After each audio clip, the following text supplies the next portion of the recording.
মানিক মৃধা মারা গিয়েছেন আজ 2 দিন হতে চলল। শুধু কি তিনি মারা গিয়েছেন? না, সঙ্গে কেড়ে নিয়েছে পরিবার সকল সুখ শান্তি। তার সঙ্গেও আরও একজনকে টেনে নিয়েছেন। তিনি কাজল রেখার পিতা সিকান্দার মির্জা। মেয়ের জামায় জানাজা পড়তে গিয়ে নিজেও লাশ হয়ে ঘরে ফিরলেন। একদিনে 2টো কবর, 2টো জানাজা দিতে হয়েছে। চোখের সামনে মেয়েকে বিধবা হতে দেখলেন। কোন পিতা নিজেকে ঠিক রাখতে পারে? তিনিও পারেননি। এই ছোট পরিবারের মুখে খাবার তুলে দেওয়ার মতো একমাত্র কর্তা ছিলেন মানিক মৃধা। যেভাবে হোক রোজগার করে পরিবার অন্ন জুগিয়েছে, সংসারের যাবতীয় খরচ বহন করেছে। সে ছাড়া আজ পরিবার ছায়াহীন নিঃসঙ্গ হয়ে রইল। জানাজা দিতে যাওয়ার আগে সিকান্দার মির্জার বুক দিয়ে ব্যথা উঠেছিল। তিনি প্রথম গ্রাহ্য করেনি, অবহেলা উড়িয়ে দিয়েছিলেন। এমনকি মুখ ফুটেও কাউকে অবধি বলেননি।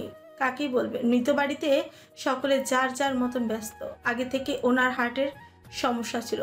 তার ভেতরে হঠাৎ মেয়ে জামাইয়ের আকস্মিক মৃত্যু, দুটো মিলিয়ে তার মস্তিষ্কের উপর জোর দিয়ে প্রখর চাপ সৃষ্টি হয়েছিল। হুট আতঙ্কিত, চমকপ্রদ খবর নিতে পারেন না। এজন্যই ডাক্তার তাকে সবসময় এসব থেকে বিরতই থাকতে বলেছেন। সব জায়গায় যাওয়া থেকে বিরত থাকতে। মেয়ে জামাইকে তো শেষ বিদায় তার জানাতেই হতো।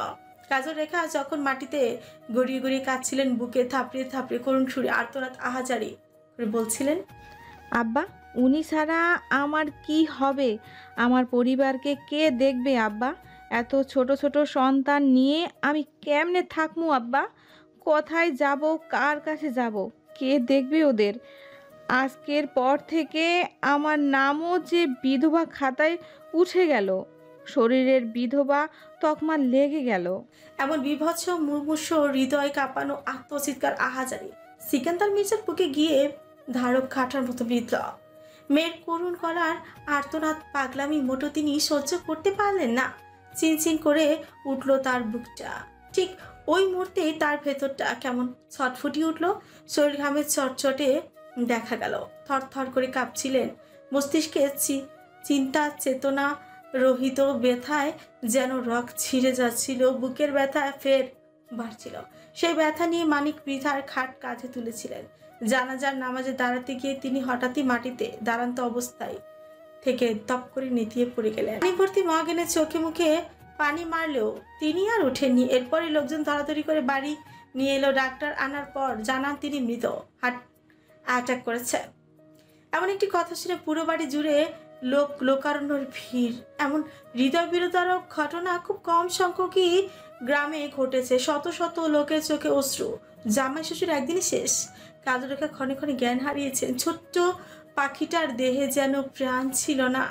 অশ্রু ঝরাতে ঝরাতে সে আজ নিষ্প্রাণ নিস্তেজ হয়ে গেল। যেন প্রাণহীন নিথর দেহ একটা। পরিবারের দুজন গুরুত্বপূর্ণ মুরব্বী সদস্য হারিয়ে বাড়ির প্রতিটি সদস্যের মুখের হাসি যেন অন্ধকার রাতের সঙ্গে মিলিয়ে গেল। শোকে সকলে কাতর, ব্যথিত। রোজ হাঁড়িতে ঠিকই রান্না হয়, তবে গলা দিয়ে কারোরই ভাত নামে না। পাখির পরীক্ষা শেষ হয়েছে, ইংরেজি পরীক্ষাটা সে দিতে পারেনি। ওই দিনই তার বাবা নানা একসঙ্গে মারা গিয়েছিল। আজকাল সে বেশিরভাগ সময় হ্যালুসিনেশনে ভুগে। কল্পনাতে তার বসবাস, অর্ধেক ভাগ সময় তাতেই কাটে। উদাস উদ্বিগ্ন চিত্তে থাকে মন। রাত জাগা নিশাচর প্রাণীর মতো জেগে থাকে। 2 চোখের পাতায় ঘুম ধরা দেয় না। কেটে গেছে 1 সপ্তাহ। 7 দিন যাবৎ ডেঙ্গু জ্বরে ভুগেছে। জ্বরের তোপে মুখ দিয়ে আগুন বের হচ্ছে। কাজল রেখা আগের মতন তৃপ্তের রাগ নেই। কেমন যেন নীরব হয়ে গেছেন তিনি। আগের মতন খ্যাচখ্যাচও করেন না। প্রয়োজন ব্যতীত কোনো প্রকার কথার প্রসঙ্গও টানেন না। সারাদিন রুমে ঢুকে থাকে। রান্নাবান্না যা করার 2 বোন মিলেই করে। যে যার ইচ্ছে মতন খায়। ঘরে মোট 4 জন মানুষ, অথচ ভাত রান্না করলে অধিকাংশই তা হাঁড়িতেই থেকে যায়। সময়টা ছিল দুপুরের পর মুহূর্ত। পুকুরের পাড়ে উদাসীন হয়ে পাখি বসেছিল। ছন্ন ছাড়া তার বাহ্যিক ভঙ্গিমা। ঠান্ডা পানিতে ওর পা দুটি ভিজানো। শান্ত স্বচ্ছ জলের দিকে মৃগ অক্ষী দুটি স্থির। ওর থেকে খানিকটা দূরে রেখে একটি সরীসৃপ সাঁতার কাটে। অথচ মেয়েটার পরাণে ভয়টার অবধি করে না। ভয় লাগেও না। নিজেকে আজকাল মৃত প্রাণী বলে মনে হয়। তার চারপাশে কত মানুষ ঘুরছে আসছে, তবু নিজেকে একাকিত্ব শূন্য নিঃস্ব লাগে। নিজের অস্তিত্ব যেন নিজেই খুঁজে পায় না। ওর বাবার মুখটা সে কিছুতেই ভুলতে পারে না। বারংবার চোখের সামনে সেই নৃশংস কালো বর্বর রাতটার কথা ভেসে আসে। ওই জানোয়ারগুলির মুখগুলি সে কিছুতেই ভুলবে না, আজীবন হৃদয় গেঁথে রাখবে। ওরা হচ্ছে ওর বাবার খুনি। ওরা সেদিন আক্রমণ না করলে আজ তার পিতা বেঁচে থাকতো। এইদিকে তার জীবনে এত কিছু ঘটে গেল, অথচ ওই কাঠখোট্টা লোকটার একটা খবর পর্যন্ত নেই। সে আর ওনাকে নখও করেনি, করবেও না। যার তাকে প্রয়োজন পড়বে সে নিজে এসে খুঁজে নেবে। কত বিরহের বিভীষিকার বোঝা টানতে টানতে এমনিতেই সে ক্লান্ত, আর এই বোঝার ভার সে বহন করতে চায় না। যেমন চলছে চলুক, জীবনের তরি দেখা যাক না কোথায় গিয়ে থামি। আসরের আজানের পর ইচ্ছের দেখা মিলল। মেয়েটার মুখটা বড্ড বিষণ্ণ। খুব কম সংখ্যকই আসে মিঠা বাড়িতে, আগের মতন আনাগোনা নেই। প্রয়োজন ছাড়া ওর দেখা পাওয়া চাঁদ হয়ে দাঁড়িয়েছে। মেয়েটার মুখটা আধারে ঢাকা। পাখির পাশে সানের ঘাটের উপর বসে পড়ল গিয়ে। পুকুরের স্বচ্ছ পানির দিকে তাকে লম্বা দম টানে, যেন ভিতরে কত শত ব্যথা লুকিয়ে। পাখির অমানিসায় ঘেরা মুখটা এক পলক দেখে নিল, রিনরিনে কণ্ঠে বলল, খবর জানিস কিছু? নাও ভাই বিয়ে করতেছে। অন্যমনস্ক থাকার মধ্যে পাখি আচমকা বিস্মিত নজরে ঘাড় ঘুরিয়ে দৃষ্টিজোড়া অবাক চিত্তে ওর দিকে তাক করল। বজ্রপাত পড়ল যেন ওর গোটা মাথার উপর। শরীরের সমস্ত শক্তিটুকু লোপ পেয়ে বসলো। শুকনো অধর জোড়া তরতর করে কাঁপছে, নড়ছে নরম জিভে। শুষ্ক অধরখানি ভিজিয়ে তাচ্ছিল শরীর বিদ্রুপ করে হাসল। ছলছল তুটিনি হলো অক্ষি জোড়া। নির্মূল বাণী শীতল কণ্ঠে বলল, মজা করছিস না? উনি তো দেশেই আসেনি। পাখির বিষণ্ণ ও শুকনো মুখটা জলস্রোত দেখে ইচ্ছের ভচ্চ মায়া জাগলো। আহারে মেয়েটা এই কটা দিনে কত কি হারিয়েছে, কত কষ্ট যন্ত্রণা ভোগ করেছে, কত ঝড় বয়ে গেল ওর উপর দিয়ে। এখন আবার প্রিয় মানুষটির এমন বিরহে কষ্ট কিভাবে নেবে ও? সামনে সহ্য করবে, তবু সত্যিটা সে খোলাসা করতে এসেছে। নিজেকে সংযত করে ইচ্ছে ফের বলল, না ভাই গ্রামে ফিরছে, আজ 1 সপ্তাহ হতে চলল। পাখি অবিশ্বাস ও অবাক নেত্রপল্লবে চাইল। ওর নবপল্লবের মতো মুখটা বিস্ময়ে বিস্মিতে স্তব্ধ বিমুঠ। এক ফোঁটা জল গড়ালো গালে, ফের চোখ জোড়ায় কানায় কানায় জলে ভর্তি হলো। গালটা মুছে ক্রন্থিত মিশ্রিত কঞ্চে পড়ল, ইচ্ছে রে, জানিস আমার বর্তমান অবস্থা ও মানসিকতার কথা, তবুও ঠাট্টা করছিস কেন? তোর এই সামান্যতম মজা আমার ভেতরটা জ্বলে পুড়ে ছারখার করে দিচ্ছে। অনুরোধ, এই অবস্থায় অন্তত ফাজলামো করিস না বোন। কলিজাটা ছিঁড়ে যায়, বুকের মধ্যে গিয়ে বিষাক্ত ছুরির মতন লাগে, বুকটা ফেটে যায়। উনি গ্রামে আসবে, আমার সঙ্গে দেখা করবে না, আমি সেটা কশ্মিন কালেও বিশ্বাস করি না। সেখানে বিয়ের সাবজেক্ট তো আলাদা। এত অন্ধভক্ত মোটেও ভালো না। সারাদিন তো ঘরমুখ হয়ে থাকিস, বাইরের খবর জানবে কি করে? 1 সপ্তাহ যাবৎ ঘর থেকে বের হয়েছিস? উনি 1 সপ্তাহ হয়েছে গ্রামে এসেছে, পুরো 1 সপ্তাহ, ঠিক আছে? আর বর্তমানে ওনার বিবাহের ধুমধাম করে আয়োজন চলছে, পুরো এলাকা জুড়ে সবাই জানে। আর তুই জানিস না? আজ ওনার গায়ে হলুদ। এই ধর কায়ের, জানি বিশ্বাস করবি না, তাই নিয়ে এলাম। পাখির পায়ের নিচে জমিন যেন ধরফর করে কেঁপে উঠল, সমস্ত শরীর থরথর করে কাঁপছে। মাথায় গোটা আকাশটা ফেটে পড়লো, পা থেকে মাটি সরে গেল ধীরে ধীরে। ওর ঘোর অন্ধকারের মধ্যে যেন তলিয়ে যাচ্ছে। কষ্টে দুঃখে পাহাড় সমান ভারী লাগলো বুকটা। অসহায় জাতাকলে ঝাপসা হলো দুটি দৃষ্টি। সবকিছু অস্পষ্ট দেখে কাঁপা কাঁপা হাতে বিয়ের কার্ডটি ধরল। অশ্রুতে অক্ষিপট টালমাটালে টইটুম্বুর। বরের জায়গায় নওয়াব ভাইয়ের নাম লেখাটি জল জল করে জ্বলছে যেন। আর কনের জায়গায় সিমরানের নাম লেখা। আবার নওয়াব আর সিমরানের কার্টুন আকারে একটি ছবি অঙ্কন করা। আকস্মাৎ পাখির ব্যতীত যন্ত্রণায় পোড়া বুকটা দুমড়ে মুচড়ে উঠল। আস্ত নফেটা যেন ওর মাথায় ফের ভেঙে পড়ল। গলা দিয়ে একটি শব্দ বের করতে পারলো না মেয়েটা। সমস্ত শরীর কেমন অবশ হয়ে এলো। কথা বলার ভারসাম্য হারালো। গলদেশ অবরুদ্ধ, যেন কেউ গলাটা সযত্নে শক্ত করে চেপে ধরেছে। শ্বাস নিতে ভীষণ কষ্ট হচ্ছে। গরম গরম ঘন ঘন শ্বাস ফেলতে চাইলো, কিন্তু হচ্ছে না।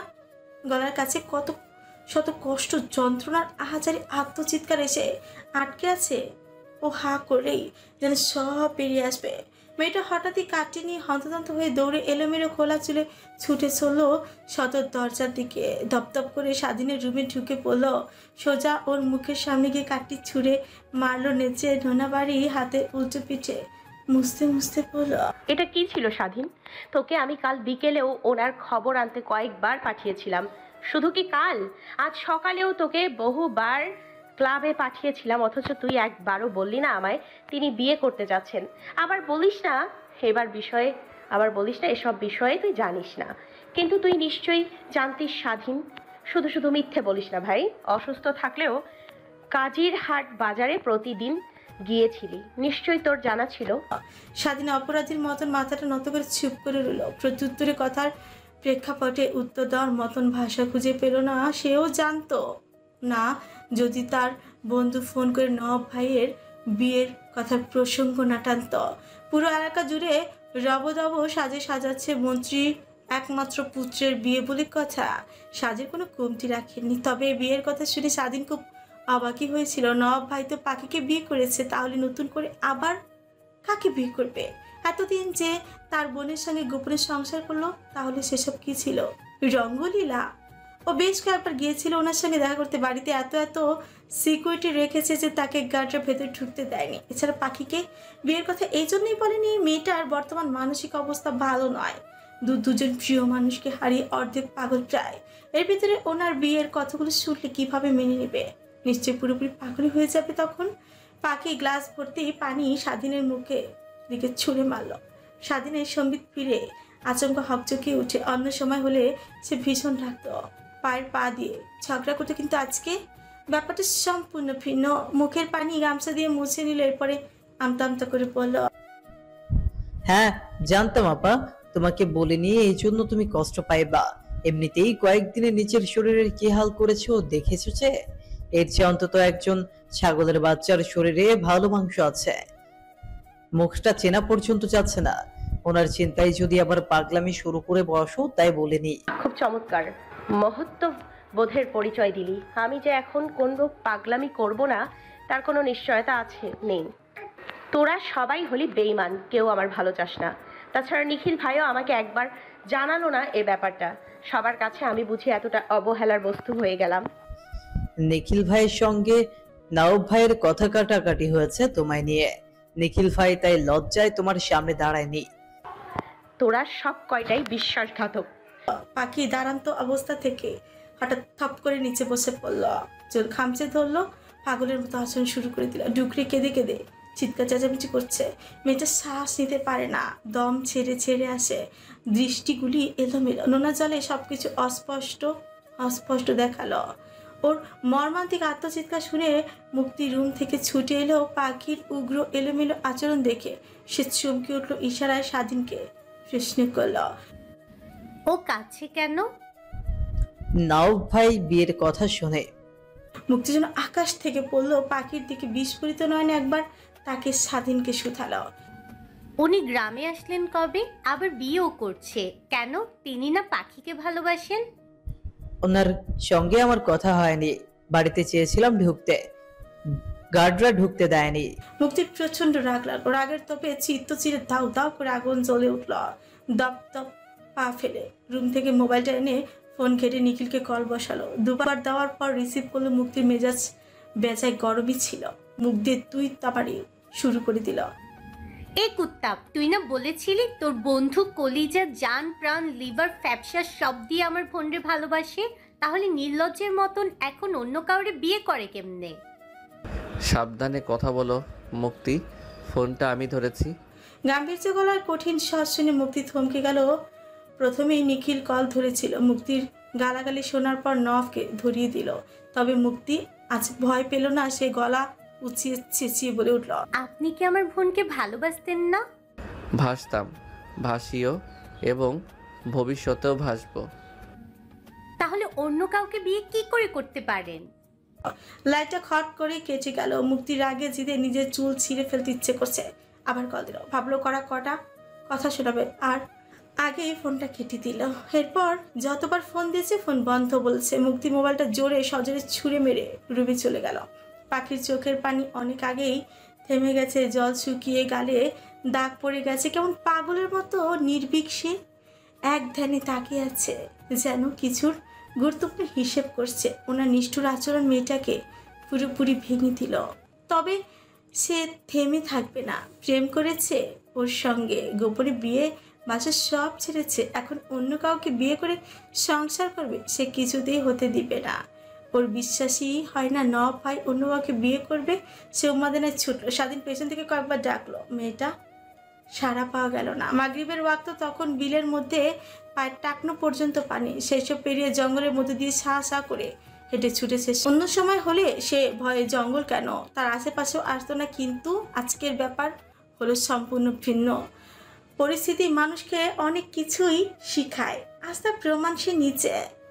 এখানে তার জীবন মনে প্রশ্ন, সেখানে ভয় কেন? বিপদ থাকলেও তাকে যেতে হবেই হবে। পথে একটি সাপের উপরে পা ফেলতে গিয়েও বেঁচে ফিরেছে। কাদা মাখা পা দুটি নিয়ে নিখিলদের বাড়িতে গিয়ে হাজির হলো। নিখিল সবেই ঘরে হতে বের হচ্ছিল। পাখিকে অপ্রীতিকর এলোমেলো পরিস্থিতিতে দেখে সে থমকে গেল। ওর অর্ধখোকরা চুলগুলো এই ভরা সন্ধ্যায় খোলা, মুখটায় আগের মতন কোনো সৌন্দর্য নেই লাবণ্যতাও যেন সব বিহীন হয়ে গেছে। পাখি দপদপ করে বৈচকখানে প্রথমে সিঁড়িটার ওপর বসে পড়ল, মুখ হা করে কতক্ষণ দম নেয় এবং বুক ধরে হাঁপায়। বুকটা তৃষ্ণায় শুকিয়ে খা খা শুকনো অধৈর্যরা খুলে শীতল ও কাতর কণ্ঠ ধ্বনিতে বলল, আমাকে এক গ্লাস পানি দেবেন নিখিল ভাই, আমার বড্ড পিপাসা পেয়েছে। মেয়েটার স্বরটা কেমন বেদনাময় ব্যথিত হলো। ওর ভেতরটা ছিঁড়ে খণ্ড বিখণ্ড হয়ে এলো। এই নারীকে নব কি করে উপেক্ষা করবে সেটা নিয়ে ভীষণ চিন্তা নিত মনে সংশয়ে আছে সে ফিল্টার থেকে এক গ্লাস করে পানি এনে দিল ওকে। পাখি পানিটা খেয়ে শুকনো দম ছাড়লো, খানিকটা জিরিয়ে নিয়ে পড়ল, জানেন নিখিল ভাই, আমি আজ সকালে কেবলমাত্র একটা রুটি খেয়েছি, তাও শুধু খালি, ভাজি নেই কোনো। সারাদিনে এখন পর্যন্ত একটাও ভাতের দানা মুখে অবধি পড়েনি। আজ আপনার কাছে এসেছি বড় আশা নিয়ে। আপনার বন্ধুকে একটু ডেকে দেবেন? মাত্র 5 মিনিট আমি কথা বলবো, এর বেশি না, প্রমিস। দেবেন ডেকে নিখিল ভাই? কি নিঃসংকোচ কাতর অনুরোধ ওর। নিখিল ফেলতে পারল না। সে তালুকদার বাড়ির উদ্দেশ্যে বেরিয়ে পড়লো। এত ভিড়ের মাঝে সে নবকে খুঁজে পেল না। এরই মধ্যে খবর হলো নিখিলের দোকানে আগুন লেগেছে। সে উদ্বিগ্ন মনে পাখির কথা বেমানন ভুলে বসল। জলদি দোকানের উদ্দেশ্যে বেরিয়ে পড়লো। পাখি নিচে কতক্ষণ অপেক্ষা করে ছাদের দিকেই গেল। পুরো বাড়িতে কেউ নেই। সকলে যে তালুকদার বাড়িতে তা সুনিশ্চিত। আর থাকবেই বা না কেন? তাদের আপন চাচাতো ভাইয়ের বিয়ে বলে কথা। মনমরা হয়ে থাকবে নাকি? যত দুঃখ কেবল তার। ভাবতে ভাবতে ছাদের দিকে উঠে এলো। ছাদের রেলিংয়ের কাছাকাছি আসতে পুরো তালুকদার বাড়ির দৃশ্য ওর চোখের সামনে ভেসে উঠলো। কত নামি দামি ফার্নিচার দিয়ে সাজিয়েছে। গায়ে হলুদের স্টেজও সাজানো শেষ। ধুমধামে বক্সে গান চলছে। হরেক রকমের আর্টিফিশিয়াল ফেরি লাইট দিয়ে বাড়িটি চমৎকার সাজিয়েছে। কৃত্রিম ফুলেরও কমতি রাখেনি। এত মুস্কান আর ওই তো মুস্কানার ইচ্ছে হলুদ শাড়ি পরে ঘুরঘুর করতে দেখা যাচ্ছে। কত শত মানুষ, সকলের গায়ে দামি দামি পোশাক, সাজসজ্জায় নিজেকে মুড়িয়ে রেখেছে নারীরা। নিজেদের সুখ সৌন্দর্য যেন আজ খুলে ধরেছে। পাখির বুকটা ভারী হয়ে এলো। চোখ দিয়ে অঝর অশ্রু ঝরঝর করে পড়ছে। কিছুক্ষণ পর সুপরিচিত সেই সুন্দর মুখটির দেখা মিল। সাদা পাঞ্জাবি, তার সুঠাম সুদীর্ঘ 6 প্যাক, দেহে পরিত সিল্কি ও খাড়া খাড়া চুলগুলি বরাবরের মতন পেছনের দিকে ব্রাশ করা। দামি কালো বেল্টের ঘড়িটা হাত ঝুলছে। মুখটা পুরো ক্লেমছে। বিবাহের জন্য আগে থেকেই যেন পূর্ব প্রস্তুতি নিয়েছিলেন। আগের চেয়ে আরো বেশি সুন্দর হয়েছে। ওর অনুপস্থিতিতে তিনি নিশ্চয়ই ভালোই ছিলেন। চোখে মুখে কই বেদনার কোনো ছাপ তো নেই। যেন এই বিয়েটাই তিনি খুব খুশি। আর এদিকে তাকে ঠিক চেনেই যাচ্ছে না। আগের মতো মুখাবের মানচিত্রই নেই। অযত্নে অবহেলায় শুকিয়ে কালো হয়ে এসেছে ত্বক। এলোমেলো রুক্ষ খুশকো চুলে। চিরুনি চালান করে না আজ কত দিন হলো। লোকটা ফোনে কারোর সঙ্গে কথা বলছে। কথা বলতে বলতে একবার নিখিলদের ছাদের দিকে তাকালো। ওনার মনে হলো একটি ছায়া চোখের পলকের মধ্যে পালিয়ে গেল। উনি পাত্তা দিলেন না। মনের ভুল ভাবলেন। ফোনের কথা বলতে বলতে বাড়ির ভেতরে ফের ঢুকে গেলেন। পাখি রেলিং বেয়ে নিচে বসে পড়ল। মুখ চেপে ধরে ডুকরে কেঁদে উঠল। কতক্ষণ ওভাবেই কাঁদলো নিজেও জানে না। সেকেন্ড গিয়ে মিনিট গড়ালো, ওর চোখ দুটি ফুলে উঠল, চোখের সাদা অংশটুকু লালচে দেখায়। অপেক্ষা করলো ওনার আশার, কিন্তু এলেন না তিনি। আর ধৈর্য কুলায় না, সিদ্ধান্ত নিল সেই তালুকদার বাড়িতেই যাবে। খোলা চুলগুলি আধো খোপা করে মাথায় ওড়না দিয়ে নিখিলদের বাড়ি থেকে বেরিয়ে গেল। তালুকদার বাড়ি গেটের সামনে আসতেই গার্ডরা ওকে আটকে দিল, ভেতরে ঢুকতেই দিল না। বললো পারমিশন ছাড়া, বললো পারমিশন লাগবে ভেতরে ঢুকতে। পাখির নিজের ভাগ্যের প্রতি উপহাস করতে চাইলো, ভীষণ আফসোস হলো। কত কত স্মৃতি আছে এই বাড়িতে, রোজ কোচিংয়ে আসতো, কত শত পাগলামি করতো, অথচ আজ তাকে ভেতরে ঢোকার জন্য পারমিশন নিতে হচ্ছে, কৈফিয়ত দিতে হচ্ছে। পাখি কাটতে বলল, দেখুন আমি নোভা ম্যাডামের পূর্ব পরিচিত, ওনার ছাত্রী। গার্ডরা ওর কথা শুনলো না, ওকে উল্টো নিয়ে হাসি তামাশা শুরু করে দিল। দারোয়ান এসে ওদের থমক দিল। দারুণের কথা মতন পাখিকে ভেতরে ঢুকতে দেওয়া হলো। পাখি পা টিপে টিপে মুখ ঢেকে একজন লোককে জিজ্ঞেস করলো। নওয়াব ভাই কোন রুমে বলতে পারেন? লোকটা ওকে নিচের ফ্লোরে ওনার রুমটা হাতের ইশারায় দেখালো। রুম খুঁজতে খুঁজতে একটা রুমের থেকে ওনার হাসির শব্দ শোনা গেল, শুধু ওনার নয়, সঙ্গে আরও কয়েকটি পুরুষের। পাখি যতটা সামনে আগার বুকটা ততটাই ধুরু ধুরু করে কেঁপে উঠছে, হাত পা শিরশির করে ঠান্ডা হয়ে আসে। দরজার সামনে এসে থেমে পড়ে, রীতিমতন ওর হাত পা বেগরে কাঁপছে। তবু ওনার সঙ্গে দেখা করাটা ওর ভীষণ প্রয়োজন। আজ লজ্জা ভয় নিয়ে বসে থাকলে চলবে না, ওকে জানতেই হবে উনি কেন বিয়ে সিদ্ধান্ত নিল। রুমের দরজাটা হালকা চাপানো, পাখি হাত দিয়ে হালকা ধাক্কা দিল। দরজাটা অমনি তখন খট করে খুলে যায়। ওনারা সকলে হাসি মস্করা করতে ব্যস্ত, এদিকে খেয়াল নেই। পাখি কতক্ষণ ওনাদের দেখলো, এরপরে মুখের সামনে থেকে ওনা সরিয়ে নিল। শীতল ও কাতর রিনরিনে মেলে কণ্ঠস্বরে ডাকল, নওয়াব ভাই। তৎক্ষণাৎ নওয়াফের হাসি থেমে যায়। দরজার প্রান্তে গিয়ে ওর পুরুষের নজর নিবদ্ধ হয়।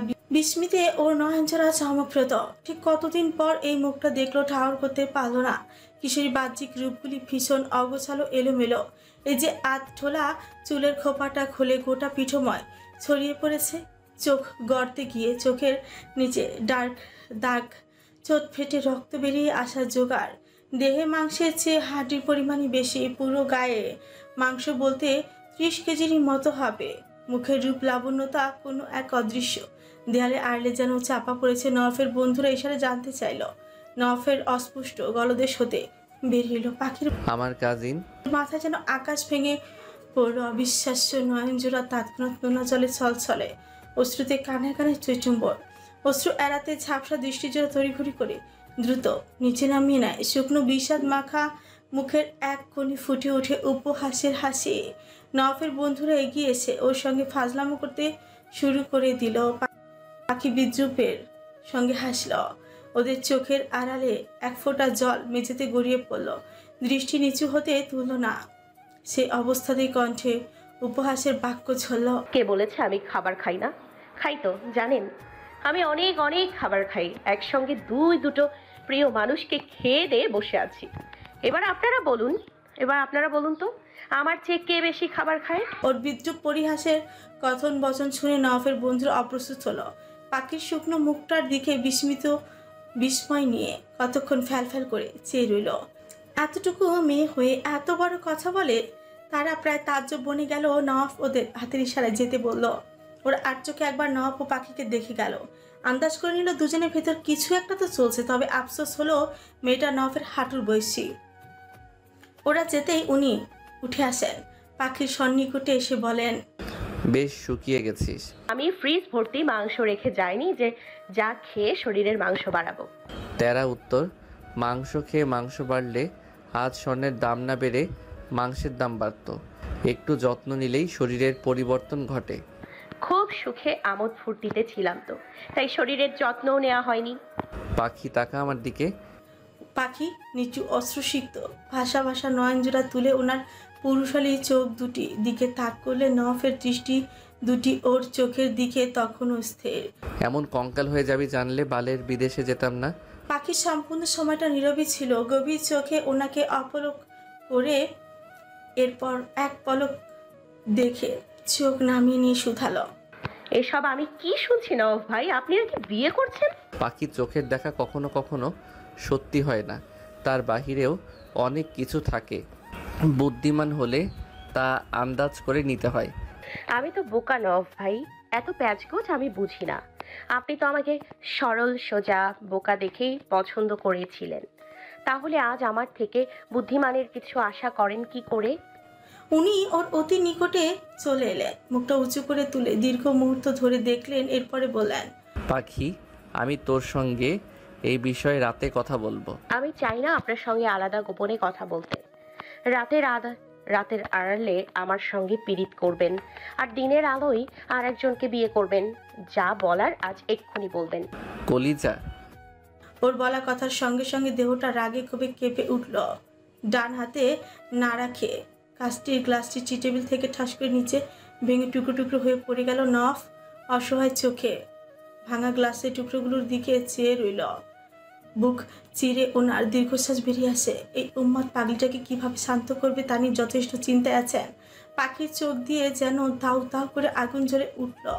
উষ্ণ নেত্রবাড়ি গালটা ভিজা ক্রন্দনরত স্বরে ফের পড়ল। ওর বুকটা দুমড়ে মুচড়ে ভেঙে আসছে। সারা শরীর যেন কেউ উত্তপ্ত মরণ যন্ত্রণার আগুন জ্বালিয়ে দিয়েছে। নওয়াফের দিকে তাকিয়ে আকস্মাৎ অদ্ভুত ভঙ্গিমায় গা দুলে হেসে উঠল, যেন অতিশয়কে মেয়েটা পাগল হয়ে গেছে। নওয়াফ নীরবে ওর পাগলামিগুলো সচক্ষে তাকিয়ে তাকিয়ে দেখছে। পাখি বিদ্রুপ পরিহাস করে তাচ্ছিল হাস্যবান অধরেই বলল। নওয়াফ ওর বিদ্রুপ করা মুখটার দিকে শান্ত ও স্থির চোখে অপলক এখনো তাকিয়ে রইল, যেন চোখের পলক পড়ে না। পাখি শয়তানি হাসি দিয়ে কাচের টুকরোগুলোর দিকে এক পা করে হেঁটে এগিয়ে আসতে লাগলো। নওয়াফ সিরিয়াস হলো, শক্ত চোখ দুটি রাখলো কাঠিন্য মুখ ভঙ্গিমা থেকে ওকে ধমকি উঠল। পাখি স্টপ, জান প্লিজ স্টপ। পাগলামি করে না কলিজা, পা কেটে যাবে তো, রক্ত বেরোবে। পাখি শুনলো তো, সে কাছের টুকরোগুলির উপর দিয়েই ধীরুজে কদম ফেলে অনায়াসে স্বাচ্ছন্দ্য চিত্তে হেঁটে চলল, যেন এটা একটা মজার খেলা। হাঁটতে বেশ আনন্দই লাগে। যখন একটা একটা করে কাজগুলি পাখির পায়ে বিদ্ধ হচ্ছিল, ওর রুহটা যেন দেহ থেকে বেরিয়ে আসে, তবু তাতে দত চেপে এগিয়ে গেল। ওর একঘমি উগ্র আচরণ দেখে নভ অত বিহল্য বিমোট স্তব্ধ, ওর দৃষ্টি জোড়াও। নরম চরণের শক্তিটুকু পেল না, পুরো শরীর অবশ লাগলো। মেয়েটার এমন পাগলামি সে কোনো কালে দেখেনি। পায়ের রক্ত পুরো মেঝে মেখে গেল। পাখি ওনার চোখের দিকে তাকিয়ে হাসল। এই যে রক্তগুলি দেখছেন না, এসব ছিল কেবল আমার দৃশ্যমান যন্ত্রণা। এমন হাজারো যন্ত্রণা আমার বুকের ভেতরে লালন করে বেঁচে আছি, সেটা দেখতে পান না আপনি। নভ কিশোরীর অশ্রুমাখা মুখটা দেখে কথা বলার ভাষা খুঁজে পেল না। ওর ক্ষতবিক্ষত পা দুটো দেখে হৃদয়টা থক করে কেঁপে উঠল। এখন অত শত ভাবার সময় নিয়ে মেয়েটার রক্ত ঝরছে। আগে রক্ত বন্ধ করতে হবে। তার বুকে দ্বিগুণ হারে অস্থিরতা বাড়ছে। দ্রুত উনি পাখিকে টেনে খাটের উপর বসিয়ে দিলেন। এরপর তিনি নিজে নিচে সাদা টাইলসের ওর বসে পড়েন। নিখুঁত চোখে পাখি পা দুটি টেনে কতটুকু কেটেছে ঘুরিয়ে ঘুরিয়ে দেখেন। এরপরে হাঁটুর উপর উঠিয়ে নেন। খুব যত্নে গভীর নজর ও সচেতনতার সঙ্গে একটা কাজ পায়ের তালু থেকে বের করতে লাগলেন। পাখি ফুপিয়ে ওঠে। ওর ব্যথিত মুখটা এক ঝলক দেখে তিনি সুথান। তখন আমার কথা শুনলে এখন কাঁদতে হতো না। হয়েছিস তো স্বামীর অবাধ্য, কোনো কথাই গায়ে মাখিস না।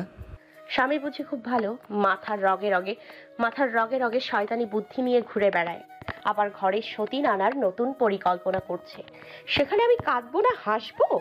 ওর কথা শুনে তিনি সামান্যতম হাসলেন। পাখির মুখ চেপে ধরে ফের ফুপিয়ে উঠছে। ওর ক্রন্দনরত মুখটা দেখে তিনি বুক ফুলিয়ে লম্বা হতাশাযুক্ত দম ছাড়েন। ফের কাজে মনোযোগী হন। ফার্স্ট এড বক্স খুঁজে এনে ফের ওর পা দুটি হাঁটুর উপর তুলে নেন। তুলা দিয়ে রক্ত পরিষ্কার করে মলম লাগিয়ে ব্যান্ডেজ করে দেন। পাখি আর নিজেকে ধরে রাখতে পারল না। উম্মাদের মতো ওনার প্রশস্ত চওড়া বুকের উপর হামলে পড়ল। শক্ত করে ওনাকে আলিঙ্গন করে বুকের ভেতরে চেপে ধরল। ওনার পাঞ্জাবি খামচে ধরে হু হু করে কেঁদে উঠছে। ও প্রিয় নওয়াব ভাই, আপনি এতটা অচেনা হবেন না। আপনার অচেনা পরিবর্তন রূপটা যে আমায় বড্ড পীড়া দেয়, যন্ত্রণা দেয়। দেখ পাখি, এমনভাবে এখানে জড়িয়ে ধরে না। কত লোকজন এখানে, কেউ দেখে ফেললে কি ভাববে? পাখি বিস্ফোরিত নেত্র পল্লবে ওনার শুভ্র মুখটার দিকে তাকিয়ে থাকে। তার বিশ্বাস হচ্ছে না এসব কথা স্বয়ং নওয়াব ভাই বলেছে। যে লোক কখনো সমাজ মানুষের কথা দুঃস্বপ্ন পরোয়া করেনি, ভাবিনি, তার মুখে এসব কথা বড্ড অপরিচিত ও বেমানান মনে হচ্ছে। পাখি ধিক্কার জানালো। ছি, এতটা আপনার অধঃপতন হলো কই? আগে তো সমাজ মানুষের এত কথা চিন্তা করতেন না, তাদের কথার পরোয়াও করতেন না। পাখি, আমরা সমাজে সকলে মিলে বসবাস করি, সেক্ষেত্রে তাদের আচার আচরণ নিয়ম কানুন মানতে হয়।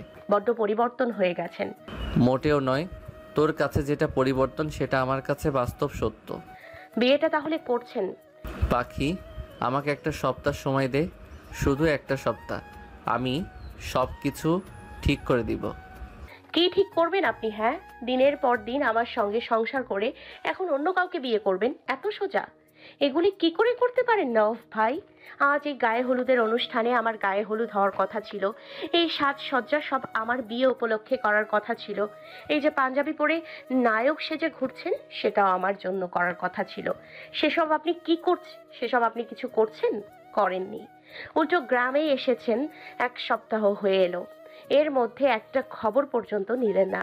এরপরেও আমি চুপ করে থাকবো? নওয়াব ভাই, এক মনে কয়জনকে জায়গা দেবেন? যেই সংসার আমি নিজ হাতে সাজিয়ে রেখে আসছি, যেই বালিশটায় সব সময় আমি শুয়ে থাকতাম, যেই বুকে আমি ঘুমাতাম, সেখানে অন্য কাউকে কিভাবে ঠাঁই দেবেন? চর খাবি? যেসব তোর সেসব কি আমি অন্য কাউকে দিয়ে দিচ্ছি? তাহলে এসব কি নওয়াব ভাই? এই বক্স, এই ফুল, এত এত সাজসজ্জা কিসের? উত্তর দিন। আপনাকে আজ এই মুহূর্তে সবার সামনে আমাকে স্বীকার করতে হবে। সবাইকে ডেকে জানান আমি আপনার বিবাহিত স্ত্রী। জান, প্লিজ শান্ত হ, এসব বলার সঠিক সময় নয় এখন। আমি তোকে প্রমিস করছি তো, অবশ্যই প্রমিস রাখবো। প্লিজ আমাকে শুধু একটু সময় দে। কিসের সময়? কোনো সময় নয়। পাখি, এবার কিন্তু বাড়াবাড়ি হয়ে যাচ্ছে। সত্যি সত্যি চর খাবি? মারেন চর, তবুও বলতে হবে কেন বিয়ে করছেন আপনি? এর উত্তর জানতে চাই। কিসের বিয়ে? আমি কোনো বিয়ে করছি না। নওয়াব ভাই, বিয়ের সাজে দাঁড়িয়ে বলছেন বিয়ে করছি না। এর চেয়ে বড় মর্মান্তিক মিথ্যা কথা আর কি হতে পারে? আপনি জানেন আপনার এই পরিবর্তন রূপটা দেখে আমার বুকটা ছিঁড়ে টুকরো টুকরো হয়ে যাচ্ছে। আমি জাস্ট কাউকে বোঝাতে পারছি না। এত এত মানুষের সামনে আপনি আমাকে স্বীকার করতে ভয় পাচ্ছেন, অথচ আপনি নিজেই আপনাকে ভালোবাসতে বাধ্য করেছিলেন, বিয়েও রাজি করিয়েছেন চট দিয়ে। আমি তো আপনার পিছু পিছু ঘুরি নাই, আপনি আমার পিছু পিছু ছ্যাঁচড়ার মতন ঘুরেছেন। আমাকে পটিয়ে এখন অন্য কাউকে বিয়ে করছেন। না মুস্কান আপুর কথা সত্য? কোনটা? আমার কাছ থেকে সবকিছু পাওয়ার পর আমাকে টিস্যুর মতন ছুঁড়ে মারবেন? নওয়াফের বাহুর আগে আক্রোশে কেঁপে উঠল, শক্ত আদলে ভিড় জমালো প্রতাপী, জেদ, রাগ, চোখ কটমট করে রাঙিয়ে চেঁচিয়ে উঠলেন। পাখি, ওর গালের কাছে ওনার শক্ত খসখসে হাতে এসেও থেমে গেল। পাখি হাসলো উপহাসের হাসি। থেমে গেলেন কেন? মারেন। তোকে এই মুহূর্তে জাস্ট সহ্য করতে পারছি না। দ্রুত বের হ বাড়ি থেকে। কেন বের হব? এটা আমার স্বামীর বাড়ি, আমি কোথাও বের হচ্ছি না। পাখি প্লিজ, অনুরোধ করছি, ঝামেলা করিস না, ভাল লাগছে না। ওনার বিরক্তিকর আদরটা দেখে পাখির মনটা ভেঙে চুরমার হয়ে গেল। শীতল কণ্ঠনে থেকে বেরিয়ে এলো, আচ্ছা নওয়াব ভাই, বিশ্বাসঘাতকদের মুখ এত সুন্দর হয় কেন? তাদের মুখ সুন্দর নয়, কুৎসিত হওয়া উচিত, কুৎসিত। আর তাদের কপালের মাঝে লিখে রাখা উচিত আমি বিশ্বাসঘাতক। তাহলে অন্তত তাদের বাহ্যিক সৌন্দর্য ও সুন্দর মুখটি দেখে কেউ প্রেমে পড়তো না এবং ঠকতো না। মানুষ বলে ইতিহাসের শ্রেষ্ঠ বিশ্বাসঘাতক ছিল নাকি মীর জাফর। আমার কিন্তু তা মনে হয় না। আমার মনে হয় কি জানেন, সবচেয়ে বড় বিশ্বাসঘাতক আপনি। মেয়েটার উপস্থিতি কথন বাক্যগুলি ওনার বক্ষস্থলের অভ্যন্তরে ধারালো তীরের মতন বিঁধল গিয়ে, সুচালো কাটার মতন বুকটা এফোর ওফোর করে দেয়। বক্ষ পিঞ্জিরায় তৎক্ষণাৎ অশান্ত অস্থিরতা ঝড় তুলে ওঠে। চিত্ত জুড়ে কেবল যন্ত্রণার হাহাকার ও আত্মচিৎকার। ওর কথার পরিপ্রেক্ষিতে ঘোর প্রতিবাদ করে উঠলেন তিনি। আমি বিশ্বাসঘাতক নই পাখি, সময় হলে তুই একদিন ঠিকই বুঝবি। আচ্ছা পাগলরা কি কখনো স্বীকার করে আমরা পাগল? বড্ড মুখে মুখে তর্ক করতে শিখে গেছিস। পরিস্থিতি মানুষকে সবকিছু শিখিয়ে দেয়। এই মুহূর্তে নওয়াফের ডাক এলো। সিমরানের পরিবার থেকে হলুদ দিতে লোক এসেছে, তাদের এগিয়ে নিয়ে আসতে হবে। নওয়াব পাখিকে বলে গেল, ওয়েট, মাত্র 2 মিনিট। পাখির বুকটা যন্ত্রণা হাহাকারে ফেটে পড়লো। তার ভেতরে থাকা কষ্ট সে কাউকে বোঝাতে পারছে না, দেখাতে পারছে না। এর চেয়ে মর্মান্তিক দুঃখ, যন্ত্রণা, ঘটনা আর কি হতে পারে? দু চোখে ওর ফের সমুদ্র নামলো, গাল গড়িয়ে গলদেশে নোনা জলের স্রোত নামে। নিজের স্বামীর বিয়ে, তাও চোখের সামনে দেখতে হচ্ছে। এটা পৃথিবীর কোন নারী সহ্য করতে পারবে ওর জানা নেই।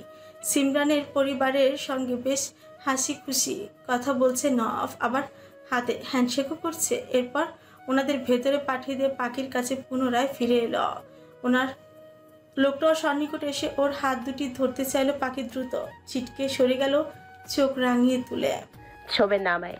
নফ অবাক নেত্রে নিয়ে ওর পান পাতার মতন গোল মুখটার দিকে তাকিল, নিজেকে তটস্থ করে শুধালেন। এমন অদ্ভুত আচরণ করছিস কেন জান? পাখি সঙ্গে সঙ্গে উত্তর দিল না। কতক্ষণ নীরবতায় কাটলো। মেয়েটা ফ্যাস ফ্যাস করে কাটলো। উনি চুপচাপ নীরব শ্রোতার মতো দেখে গেলেন, নিজেকে ধাতস্থ করে নিয়ে। এরপরে পাখি বলে, জানেন নওয়াব ভাই, আজকাল কোনো পুরুষের স্পর্শ আমি সহ্য করতে পারি না। আমার কাছে সকলের স্পর্শ কীটপতঙ্গের মতন ঘৃণিত মনে হয়। কেমন জানি নরক যন্ত্রণা লাগে। যেই দিকে তাকাই কেবল মনে হয় কতগুলি কালো হাত আমার দিকে শাঁসা করে ছুটে আসে। আমি অন্ধকারে দৌড়ে ছুটি, কিন্তু পালাতে পারি না। তার আগেই ধরে ফেলে ওরা আমায়, আমাকে নোংরাভাবে স্পর্শ করে। তাই এখন আপনার স্পর্শ সহ্য হয় না, নোংরা লাগে। এমনকি নিজের ভাইকেও বিশ্বাস করতে পারি না। কেউ ছুলেও ঘৃণা ঘৃণা লাগে, বমি পায়। সেই অংশটুকু কেটে টুকরো টুকরো করে দিতে ইচ্ছে করে। নফ অবাক হয়ে তাকিয়ে রইল ওর শুকনো মুখটার দিকে। ওর বুকের ভেতর ইতিমধ্যে তোলপাড় শুরু হয়ে গেছে। ওর অজান্তে কি ওর ফুটন্ত ফুলটির উপর কোনো নৃশংস বর্বর আক্রমণ হয়েছিল? ওসব মনে হতে তৎক্ষণাৎ ওর শক্ত আদল হতে বেরিয়ে এলো। কি হয়েছিল তোর সঙ্গে? পাখি, নাম বল ওদের। না, কেন, আপনার ছেলে পেলে কিছু বলেনি? ওদের সঙ্গে কথা বলার সময় পাইনি। পাবেন কি করে? আপনি নতুন বিয়ে নিয়ে বেশ ফুর্তিতে ছিলেন। বেশি বুঝিস, মায়ের খাবি। বাড়ি ভর্তি লোক। নফ ভাবল আপাতত এই বিষয়ে পরে ভাববে, আগে পাখিকে বোঝাতে সক্ষম হোক। সে পাখিকে অনুরোধ করলো, পাখি, বিশ্বাস করিস আমায়? সেই বিশ্বাস থেকে তোর কাছে অনুরোধ করছি, প্লিজ এখন যা। আমি তোর নওয়াব ভাই, তোরই আছি, তোরই ছিলাম এবং ভবিষ্যতেও থাকবো। এখন প্লিজ আমাকে একটু একা থাকতে দে। আমার মন মানসিকতা ভালো না। চিত্তটা ব্যথার যন্ত্রণা আন্দোলনে ফুলে ফেপে উঠল। চোখ ফেটে নেত্র কোন ঝাপসা হয়ে এলো। ওনার কথার পরিপ্রেক্ষিতে কি বলা উচিত তার ঠিক আন্দাজ করতে পারল না। আচমকা ওর হাতটি পেটে চলে যায়। দ্রুত মুখটা ওনার থেকে ঘুরিয়ে নিল। ওনা দিয়ে মুখ চেপে ডুকরে কেঁদে দিল। ক্রন্থিত কণ্ঠনালী হতে ফেলল। নওয়াব ভাই, আমি প্রেগনেন্ট। ওনার থেকে উত্তর আসার সে অপেক্ষা করে, কিন্তু ওনার কোনো প্রকার সারা শব্দ না পেয়ে পাখি পিছু করল। দেখলো লোকটা পিছনে নেই, উনি ওর থেকে অনেকটা দূরে। তার কোলে সিমরান। সিমরানের গায়ে হলুদের সাজ। উনি স্টেজের দিকেই সিমরানকে কোলে তুলে নিয়ে যাচ্ছেন। ঈর্ষায় হিংসায় ওর সমস্ত শরীর ধাউ ধাউ করে জ্বলে উঠল। এই মুমূর্ষ মর্মান্তিক মুহূর্তটা সে কিছুতে সহ্য করতে পারল না। দ্রুত দৌড়ে ছুটে গিয়ে ধাক্কা মেরে সিমরানকে ওনার কোল থেকে ফেলে দিল। সিমরান নওয়াফের কোল থেকে ছিটকে পড়ে গিয়ে মাটিতে লুটিয়ে পড়ল। নওয়াফ পুরোই থ হয়ে গেল। অনুষ্ঠানে উপস্থিত সকলে পুরো দমে স্তব্ধ হয়ে গেল। পাখির ততক্ষণে হুঁশ এলো, ক্রোধের বশে সে কি কাণ্ডটাইনা ঘটিয়েছে। দ্রুত সে সিমরানের কাছে গেল, ওর হাত দুটি ধরে অপরাধীর মতো মাথা নিচু করে বলে উঠল, আই এম সরি আপু, ওনার কোলে তোমাকে দেখে আমি সহ্য করতে পারিনি। তুমি কি ব্যথা পেয়েছো? সিমরান চোখ মুখ খিচে কণ্ঠস্বর ছোট্ট করে একটা ভয়ঙ্কর গালি দিয়ে বসলো। পতিতা একটা। গালিটা শুনে পাখির অপরাধীর ন্যায় মুখভঙ্গিমা পরিবর্তন হয়ে ক্রোধে সে ভিড় জমালো। রাগে ক্রোধের অধিক্যের প্রতাপিতে হিসেসিয়ে উঠল, তেড়ে গেল ওর দিকে, হাত উঠিয়ে থাপ্পড় বসাবে। তার আগে নওয়াফের মায়ের মুখটা সিমরানের জায়গায় চলে এলো আর সিমরান সরে গেল। ফলস্বরূপ পাখির হাতের শক্ত থাপ্পড়টি গিয়ে নওয়াফের মায়ের গালে পড়ল। অমন শক্ত জোর দেওয়া থাপ্পড়ের তোড়ে এতটাই প্রখর ছিল যেন তিনি ছিটকে গিয়ে ইটের উপরই পড়লেন। অতঃপর মাথা ফেটে রক্ত বেরিয়ে কপাল মেখে গেল। আকস্মিক উপস্থিত প্রতিটি মানব মুখ্য কথা বচন হারিয়ে নিস্তব্ধ বিমূর্ত হয়ে গেল। নওয়াফ হতবাক, নিরুত্তর। সংবিত শক্তি ফিরতেই ওর তাজা রক্ত আক্রোশে টকবকে উঠল। সে আম্মি বলে চিৎকার করে এগিয়ে এলো ওর মায়ের রক্তাক্ত কপাল চেপে ধরলো নিজের পকেট থেকে, রুমাল বের করে দ্রুত কপালে বেঁধে দিল। ততক্ষণে ফাতিহা নূরের কাছে নোভা এসে পড়ল। নোভার কাছে ফাতিহা নূরকে বসিয়ে দিল। এরপরে পাখির দিকে হিংস্র সিংহের ন্যায় গর্জে গর্জে ছুটে এলো। পাখি যন্ত্র মানবের মতো দাঁড়িয়েছিল। নভকে ওর সন্নিকটে এগিয়ে আসতে দেখে ওর ভয়ে কলিজা শুকিয়ে গেল। ভয়াতুর বুকে এক পা পিছিয়ে গেল। তার ভেতরে আকস্মাৎ ওর উপর উনি আক্রমণ করেই ছুটে আসেন। ছোট লোকের বাচ্চা, তোর এত বড় সাহস, আমার আম্মির গায়ে হাত তুলেছিস, আজ তোকে জানে মেরেই ফেলবো। ওনার গালি শুনে মেয়েটা নিস্তব্ধ, বিমূঢ়, হতবিহ্বলতা নির্নিমেষে নির্বিঘ্নে অশ্রুসিক্ত নেত্রে ওনার তেরে আসাটা সচক্ষে দেখল। পাখির পায়ের নিচে অথই শূন্যতায় উপলব্ধি করে। ও এখনো নিজের কানকে বিশ্বাস করতে পারছে না সে কি সঠিক শুনেছে। কেমন একটা ভ্রম ঘোরের মধ্যেই যেন চলে গেল। উনি তেড়ে এসে ছো মেরে পাখিকে গলা চেপে ধরে উঁচু করে তুলে ফেললেন। এর আক্রোশে ওনার উপস্থিত হুঁশ জ্ঞান লোপ পেয়ে বসেছে। কাকে যে আঘাত করছে সেটাই যেন বেমানুম ভুলে বসেছে। ক্রোধের বহিঃশিখার তোপে হিস হিস করছেন। ওইদিকে পাখির দুর্বল রোগা পাতলা শরীর অধিক যন্ত্রণায় কষ্টে ছটফটিয়ে উঠল। হাত পা লাফাচ্ছে বাঁচার জন্য।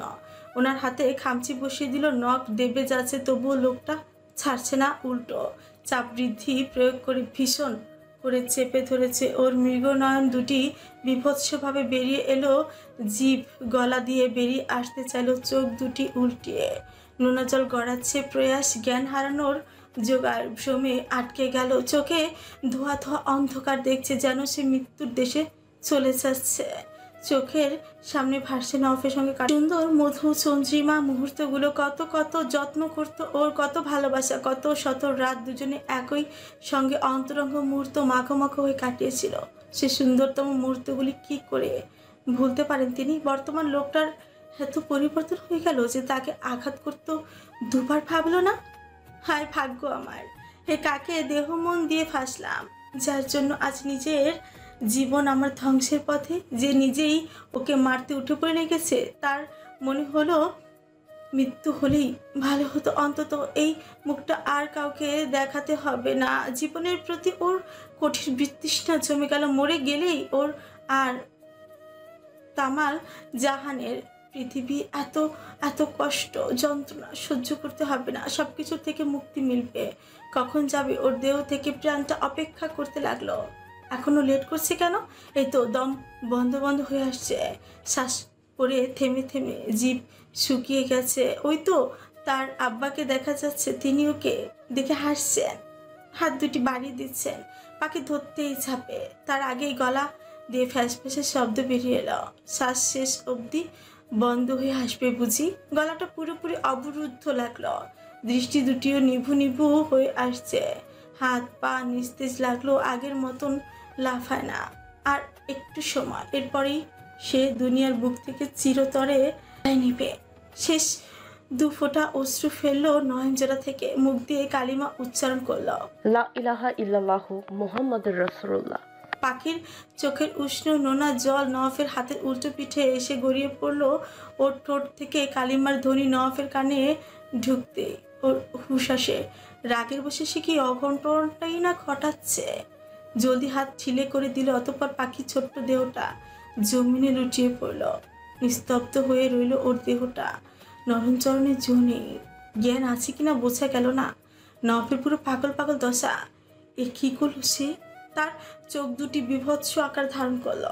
কোটর ছেড়ে যেন বেরিয়ে আসবে। এইদিকে একদিকে বউ তো অন্যদিকে মা। সে চুল খামচে ধরল। কার পক্ষে যাবে? নিজে কি করলো এটা? ডান হাতটার দিকে এক দৃষ্টিতে তাকিয়ে এলো। এই হাতটা দিয়ে তো সে মেয়েটাকে আঘাত করেছে। তার ইচ্ছে করলো হাতটাকে কেটে টুকরো টুকরো করে দিতে। পাখি নিস্তেজ হয়ে মিনিট পাঁচেক ঠান্ডা মাটির মধ্যেই শুয়ে রইল। এই 5টা মিনিট পুরো জ্ঞান তার ছিল না। দেহটা, ছোট্ট দেহটা ঠান্ডা মাটিতে কেবল চিত হয়ে শুয়েছিল। অথচ কেউ একটু এগিয়ে হইল না। কেবল চেয়ে যেন বাংলা সিনেমার শুটিং দৃশ্য দেখছে।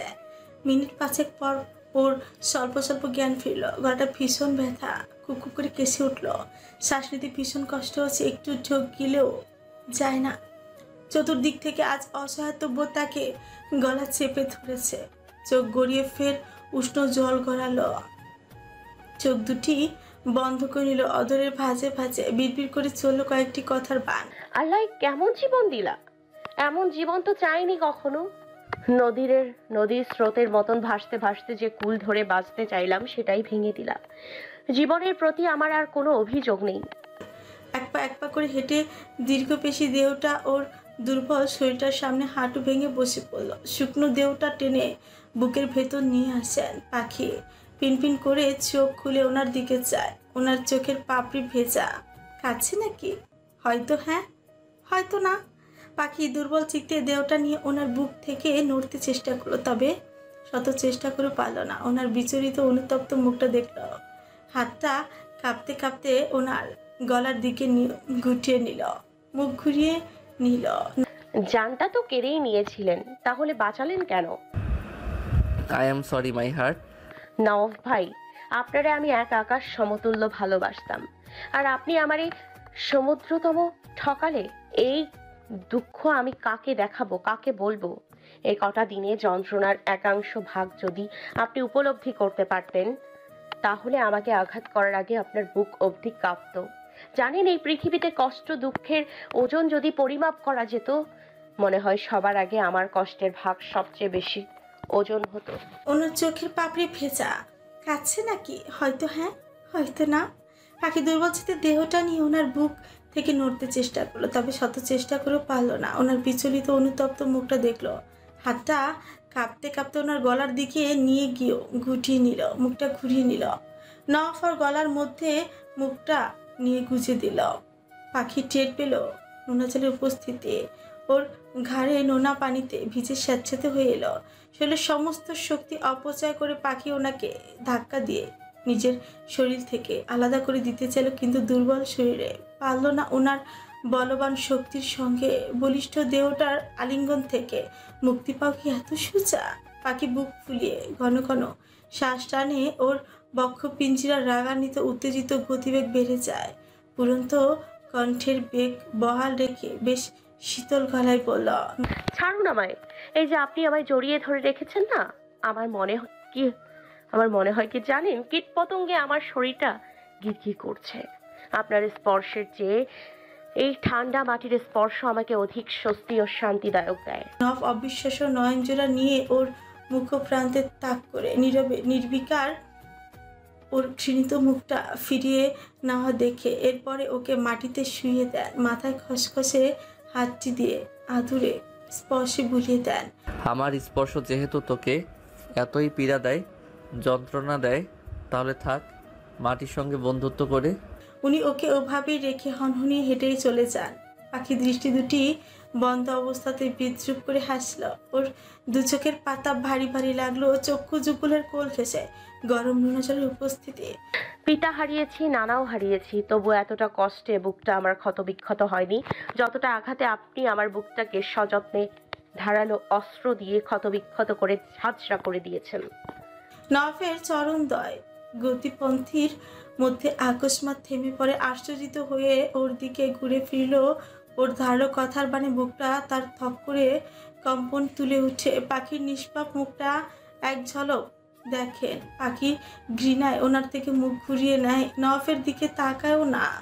তবে ওনার কর্ণপাতর মুখ্য বাক্যগুলি এখনো প্রতিধ্বনি হচ্ছে। তার অনুপস্থিতিতে এত কিছু ঘটনা ঘটে গেল, অথচ কেউ অবধি তাকে এসব জানায়নি পর্যন্ত। নিস্তেজ হয়ে আছে, নিস্তব্ধ নিস্তেজ হয়ে আছে মেয়েটি। দুর্বল শীর্ণ ক্লান্তিময় দেহটি। দেহ থেকে নিঃশ্বাসের গতিগুলি পড়ে ধীরুচে ধীরুচে কনকনে। শীতের রাতে তাও অমন ঠান্ডা মাটির ভেতরে ওর ভারহীন দেহটা বরফ হওয়ার দশা। ওই তো দূরে মুস্কান ইচ্ছে দাঁড়িয়ে থাকতেই দেখলো। আর কত শত লোক দাঁড়িয়ে আছে।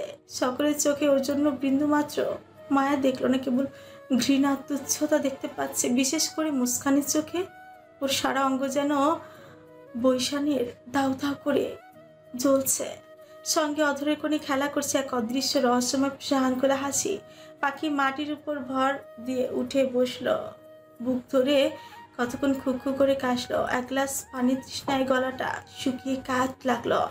তার উপর গলা চেপে ধরার ফলস্বরূপ ঠোক গিলতে গেলে রুহুটা বেরিয়ে আসার জোগাড়। শুকনো প্রসূময় দেখতে, মুখটা বেদনার তো ছাপ, কোকড়া চুলগুলোতে শুকনো ঝুড়ো মাটি লেগে আছে। পাখি থম মেরে কিয়ৎক্ষণ বসে রইল, কোনো এক অমুক ভাবান্তরে অভ্যন্তরে জড়িয়েছে নিজেকে। শীর্ণ চোখ দুটি মাটির দিকে নিবদ্ধ ও স্থির। উঠে দাঁড়ানোর শক্তিটুকু যেন পায় না। তন্মধ্যে শীতের রাত চিরে আবির্ভাব ঘটল এক মধ্যবয়সী মহিলার, যার তেজস্বী রূপে ছটা যেন স্বল্পক্ষণে জলজলে করে উঠল।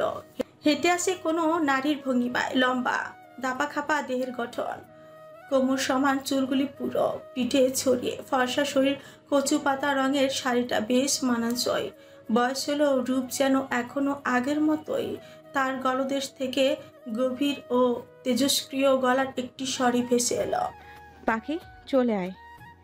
পাখি বিস্মিত নজরে সদর গেটের দিকে চাইল। কণ্ঠটি ওর অতি সুপরিচিত, যা শুনে ওর শরীরের বল বাড়ে, শক্তি বাড়ে। কাজল রেখাকে দেখে পাখির গায়ে শক্তি সঞ্চয় হলো। শুকনো মাটি নিয়ে উঠে ওর আম্মার কাছে ছুটে চলল, দাপিয়ে পড়ল মায়ের কোমল আদরময় বুকটাতে। কাজল রেখা ওর মাথায় ভালোবাসার স্নেহের হাত ভোলায়। মায়ের আদর স্নেহ পেয়ে মেয়েটা আবেগে লাইপে উঠল, হু হু করে অশ্রু বিসর্জন দিতে লাগলো। রঞ্জিত মুখশ্রী থেকে অভিযোগ অনুযোগ করতে লাগলো, আম্মা, দুনিয়াতে এত মানুষ থাকতে আমাদের কেন ভুল মানুষের সঙ্গে দেখা হয়? কাজল রেখা বেশ শান্ত, মুখ নাড়ালেন না। যেমন তার শক্ত অভিব্যক্তি, তেমনি তার অঙ্গভঙ্গিমার অহংকারের দাম্ভিকতা। ফের শুকনো গলা তরল পানি দিয়ে ভিজিয়ে পাখি বলল, উনি আমাকে ঠকিয়েছে আম্মা। যাকে নিজের জীবনের সর্বস্ব দিয়ে ভালোবাসতাম, সে আমাকে বেশ যত্ন করে ভেঙে দিয়েছে, নিঃস্বার্থভাবে ঠকিয়েছে। পাখির মাথার উপর চুমু খেলেন কাজল রেখা। ওকে বুকে আগলিয়ে রেখে বলে উঠলেন, বিশ্বাসঘাতকতা করা ওদের পরিবারে আজ নতুন কিছু নয়, এটা ওদের বংশগত পেশা। বিশ্বাসঘাতকের রক্ত বইছে যে শরীরে, তাই ওদের রন্ধে রন্ধে মানুষ ঠকানো কোনো বিষয় নয়। নভের শক্তপোক্ত শরীরটা থেমে থম মেরে রইল, ললাটে ইচ্ছুক চিন্তান্বিত ভাঁজ। কাজল রেখার কথোপবচনের প্রত্যুত্তর দেওয়ার মতন শব্দ উঠল না জিভে। ফাতিহা নূরের বুক দিয়ে ব্যথা উঠল, তীব্র ব্যথা, অসহনশীল। চোখ মুখ খিচে তিনি। গোঙা নভ ব্যস্ত হলো। ওর আম্মির জন্য উতলা ব্যাকুল হয়ে উঠল, এগিয়ে গিয়ে হাঁটু ভেঙে ওর আম্মির সামনে বসে পড়ল। কোথায় কষ্ট হচ্ছে আম্মি? ফাতিহা নূর বুকে হাত তুলে নিভু নিভু চোখে কাজল রেখাকে এক পলক দেখে, এরপর দৃষ্টি ঘুরিয়ে নিয়ে বলেন, আব্বু, আমাকে একটু ভেতরে নিয়ে যাও, ব্যথায় বুকটা ছিঁড়ে যাচ্ছে। দাঁড়াও, নিচ্ছি। তোমার ড্রেসিং প্রয়োজন, রক্ত ঝরছে। নফ ওর আম্মিকে কোলে তুলে নিয়ে বাড়ির ভেতর ঢুকলো। এরপর ওর আম্মিকে রুমের মধ্যে নিয়ে শুয়ে দিল। ফার্স্ট এড বক্স এনে ড্রেসিং করতে বসে পড়লো। এরই মধ্যে কাজল রেখার মুঠো ফোনটি শব্দে বেজে উঠল। জরুরি ফোন ভেবে পাখিকে বলল, তুই এখানে দাঁড়া, মাত্র 2 মিনিট, আমি কথা বলে আসছি। পাখি নীরবে সম্মতি জানলো। কাজল রেখা পাশে গেলেন কথা বলতে। পাখি এক কোণে চুপচাপ দাঁড়িয়ে রইল। আশপাশ গভীর কান্নাঘোষা চলছে ওকে নিয়ে। এমন এমন কটু চোখে ওর দিকে লোক তাকাচ্ছে, যেন সে কোনো জেল পলাতক আসামি। তৎক্ষণাৎ আবার কোথা থেকে সা করে মেজবান তালুকদার ছুটে এলেন। এসেই শেকির তার রাগ যেন গগনচুম্বী। পাখির হাত ধরে টেনে পরপর ওর গালে দুটি চড়ও বসিয়ে দিলেন। উপস্থিত ঘটনার জন্য পাখি মোটেও প্রস্তুত ছিল না। গালে হাত দিয়ে ফ্যাল ফ্যাল করে ওনার শক্ত মুখটার দিকে তাকিয়ে রইল। ওর চোখের পাপড়ি ভারী ভারী লাগলো। গোলাটি হয়ে এলো অক্ষিকুট, মুখ ফুটে অবধি বলতে পারল না আমাকে মারছেন কেন, বরঞ্চ শক্ত হাতের চর খেয়ে মেয়েটার ঠোঁট কেটে রক্ত বেরিয়ে গেল। মেজবান তালুকদার তর্জনী আঙুল তুলে ওর মুখের সামনে নাড়িয়ে নাড়িয়ে শাসালেন। তোমার এত বড় স্পর্ধা, সামান্য একজন সবজি বিক্রেতার মেয়ে হয়ে আমার মিসেসের গায়ে হাত তোলো? তোমার মতন ছোট লোককে ভিতরে ঢুকতে দিল কে? ওনার কণ্ঠের স্বরের সঙ্গে রাগ যেন উছড়ে ঝরে পড়ছে। মেয়েটাকে পারলে চিবিয়ে খেয়ে ফেলতেন তিনি। এতক্ষণ এখানে ছিলেন না, জরুরি কাজে বাইরে ছিলেন। খবর পেলেন ওনার স্ত্রী ফাতিহা নূরকে সামান্য একজন সবজি বিক্রেতার মেয়ে মেরেছে, কপাল ফাটিয়ে দিয়েছে। খবর পেয়ে উনি ছুটে এলেন। ফের আক্রমণ করতে আসবে তার আগেই পাখি ভয়ে চোখ খিচে বন্ধ করল। কিন্তু তার গালে থাপ্পড়ের শব্দ পেল না। ভারী অবাক হলো, পিটপিট করে চোখ জোড়া খুলে দেখতে পেল ওর আম্মা চোখ রাঙিয়ে মেজবান তালুকদারের হাতটি শক্ত করে চেপে ধরেছে। শুধু চেপে ধরাতে সীমাবদ্ধ ছিলেন না তিনি, হাত মুচড়ে পিছনে পিঠের সঙ্গে ব্যথা দিয়ে ধরেছে। দিব হাতটা ভেঙ্গে। সেই মুহূর্ত মেজবান তালুকদারের দুনিয়া যেন থমকে গেল। হাতের ব্যথা ভুলে গিয়ে অবাক নেত্রনয়নে সুশ্রী নারীটিকে অপলক চোখে তাকিয়ে দেখলেন। কতকাল পর দেখলেন সুন্দর মুখটা। তার পুরনো স্মৃতিগুলো ফের মনে পড়ে গেল। চোখের সামনে ভাসছে সেসব সোনালি অতীত। অমনি দৃষ্টিজোড়া ওনার ছলছল করে উঠল। বুকে কষ্ট, বুকটা কেমন দুমড়ে মুছড়ে উঠল। কেন হলো না এই নারী তার? কি এমন অপরাধ ছিল? শুধু তো কেবল ভালোবেসেছিল আর ভালোবাসা চেয়েছিল। এটাই কি ছিল তার অপরাধ? নিজেকে ধাতস্থ করে বললেন, হাত ছাড়ো রেখা, লাগছে আমার। তোমার মেয়ের এখনই কিছু প্রাপ্ত বাকি আছে, ও আরও চড়ের উপযুক্ত। ওনার হাতটা ঠিকই ছাড়লো কাজল রেখা, তবে বীর সাহসী নারীর মতন একখান কর্মকাণ্ড করে বসল। পিঠের পেছন থেকে ধালো রামদাটাই বের করে হাতে তুলে নিল। মেজবান তালুকদারের মুখের সামনে রামদা তুলে কর্কশ স্বরেই শাসালেন, মারেন দেখি আরেকটা থাপ্পড়, দেখি আপনার সাহসের নমুনা। খানিকটা গলদেশ চিরিয়ে নেন, ফের চোখ রাঙিয়ে বলেন তিনি, একদম জায়গা মতো কেটে দিব। স্বামী খুন করেছেন, চুপ করে আসি। বিধবা হয়েছি, ভাগ্যকে মেনে নিয়েছি, কিন্তু সন্তানের গায়ে আঘাত করবেন, এটা আমি কাজল রেখা সহ্য করব না। আর যদি আরেকটা থাপ্পড় আমার সন্তানের উপর পড়ে, এখানে আমি কাজল রেখা রক্তের গঙ্গা বইয়ে ছাড়ব। দেখি কোন বাপের বেটা আছে আমারে আটকায়, একটাকেও জীবন্ত ফিরতে দিব না। তালুকদার দমে গেলেন। অপলক চোখে এই ভদ্র মহিলার দিকে তাকিয়ে দিলেন। তার কিশোরী যুবক বয়সের প্রেম এত সহজে ভুলতে পারেন? পারেন না। কতটা পাগলামি মাতলামি করেছেন এই নারীকে পাওয়ার জন্য, কিন্তু কঠোর নারীটি হয়নি তার। কত শতবার লুকিয়ে দেখতে চেয়েছিল, পায়নি তার সাক্ষাৎ। সেই তেজ, সেই রাগ, সেই মুখের ভঙ্গিমা একই আছে, কেবল নারীটির টান নেই। মানিক পৃথাকে দেখে ওনার হিংসে হতো, গায়ে আগুন জ্বলে যেত। আর পাখি হয়েছিল ঠিক মানিক মৃধার মতন দেখতে, যার কারণে তিনি এই মেয়েটাকে সহ্য করতেই পারতেন না। দেখলেই রাগ উঠত। উনি ফের কাজল রেখার জ্বলন্ত চোখ দুটির দিকে তাকান।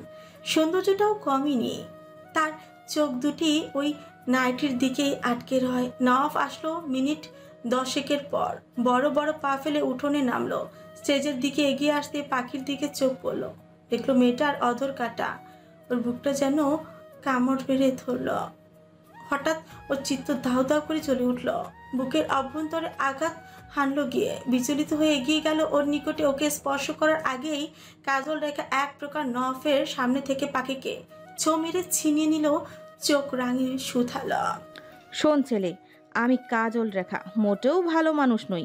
মানুষ খুন করা তোমার কাছে যেমন পেশা, তেমনি আমার কাছেও নেশার মতো। তাই সতর্ক করছি তোমাকে, এরপরে যেন আমার মেয়ের আশেপাশেও তোমাকে না দেখি। তোমার বাবা কি ভেবেছে আমার মেয়ে তোমার যোগ্য নয়? কিন্তু আমি আজ এখানে দাঁড়িয়ে বলছি, তুমি আমার মেয়ের যোগ্য নাও। তোমার হাঁটুর বয়সী আমার মেয়ে, সেখানে তুমি বয়স্ক একজন ছেলে। আমার মেয়ে কচি, 2 বছর যাক, পূর্ণ বয়সে পড়ুক, ছেলের অভাব পড়বে না। তাছাড়া সে সত্যিকারের ভালোবেসে সে কখনো কোনো পরিস্থিতিতে তার প্রিয় মানুষটির হাত ছেড়ে না। মেয়েরা হলো যত্নের পাগল, তাকে যতটা যত্নে আলগিয়ে রাখতে পারবে ততটা তার কাছ থেকে ভালোবাসা পাবে। আশা করি আমার কথা বুঝতে পারছো? নফ অবাক হয়ে কাজল রেখার কথাগুলি গিলছিল। সামনের পথগুলি যে বিপর্যয় নিয়ে আসবে তা সুনিশ্চিত, কিন্তু সে কি পারবে তার প্রেম ভালোবাসাকে ভুলতে? অত সোজা না। যেখানে পাখির আশপাশ কোনো পুরুষকে তার সহ্য হয় না, সেখানে ওকে অন্য পুরুষ স্পর্শ করবে, সেটা ভাবতে তিনি পারেন না। পৃথিবীতে এমন কোনো পুরুষ জন্মই হয়নি যে তার যত্নে করা ফুলটিকে তার কাছ থেকে কেড়ে নিবে। যদিও এমন কেউ আসে, দরকার পড়লে সেই যুবকের জীবনটাই তিনি কেড়ে নেবেন, ধ্বংস করে দিবেন সব কিছু। তবু এই নারীটি শুধু তার থাক। পাখিকে কাজল রেখা টানতে টানতে নিয়ে যাচ্ছিল। পাখির বুকটা আকস্মাৎ ছ্যাদ করে উঠল। অদূর উল্টে কান্না পেল। ও চলে গেল। নবাব ভাই সিমরানকে বিয়ে করবে। কি করে সহ্য করবে ওনার পাশে ওই নারীটিকে? ওনার স্পর্শের ফল এখনো তার পেটে বড় হচ্ছে। সে তাকে ভুলবে কি করে? পারবে না, কিছুতেই পারবে না। দরকার পড়লে মরে যাবে, তবু ওনার সঙ্গ সে ছাড়তে পারবে না। সে কাজল রেখাকে কাতর গলায় অনুরোধ করলো। আম্মা, আমার হাতটা ছাড়ো আম্মা। আমি ওনাকে ছাড়া থাকতে পারবো না। আমার সবটা দিয়ে তাকে ভালোবাসি। সেই তাকেই কি করে ভুলে থাকবো আম্মা? এসব তোমার আবেগের কথা, বাস্তব অনেক কঠিন মা। দুদিন বাড়ি থাকো, সব ঠিক হয়ে যাবে। দরকার পড়লে আমি তোমাকে তোমার মনির কাছে ঢাকা পাঠিয়ে দিব। আম্মা, আমায় ক্ষমা করো। আমি কোথাও যেতে চাই না আম্মা, ওনার কাছেই থাকবো। পাখি পাগলের মতো ছুটে গিয়ে সবার সামনে নবাবকে শক্ত করে জড়িয়ে ধরল। ও নওয়াব ভাই, আপনি তখন যা আচরণ করছেন আমি মোটেও মনে রাখিনি। বিশ্বাস করুন, আমার দোষে আমি ভুগছি। আপনার কোনো দোষ নেই, সব দোষ আমার। আমাকে মাফ করে দিন। আমি জানি আমার নওয়াব ভাই কতটা ভালোবাসে আমায়। আমি সব ছেড়ে আপনার কাছে চলে এসেছি। আমায় ফিরিয়ে দেবেন না প্লিজ। আমি মরে যাব, গলায় ফাঁস দিব। মেয়েটার আকুতি মিনতি দেখে নওয়াফের চোখ জোড়া ঝাপসা ঝাপসা হয়ে আসে। বক্ষ স্পন্দনে যেন কাটা ফুটলো গিয়ে। পরিস্থিতির কাছে আজ ওনার হাত পা বাঁধা। চাইলে ওনার অনেক কিছুই করতে পারেন, তবে এতে তারও কিছু হারাতে হবে। সে ভয়ে সে আজ নির্বাক। তিনি মেয়েটার মাথায় চুমু খান। এরপরে পাখির আলিঙ্গন ছাড়িয়ে ওর অধরের কোণের রক্ত নিজের পাঞ্জাবি দিয়ে মুছে দিলেন। গলাটে ঠোঁট চুইয়ে দিয়ে ওকে মুখ বন্ধ রাখতে বলেন। কথা বলবি না কোনো। চুপচাপ তোর আম্মার সঙ্গে এখন বাড়ি যাবি। আর কোনো প্রকার দুশ্চিন্তা করবি না। একটা কথা মনে রাখবি, পৃথিবী শতবার উল্টে যাক, তবু আমি শুধু তোর।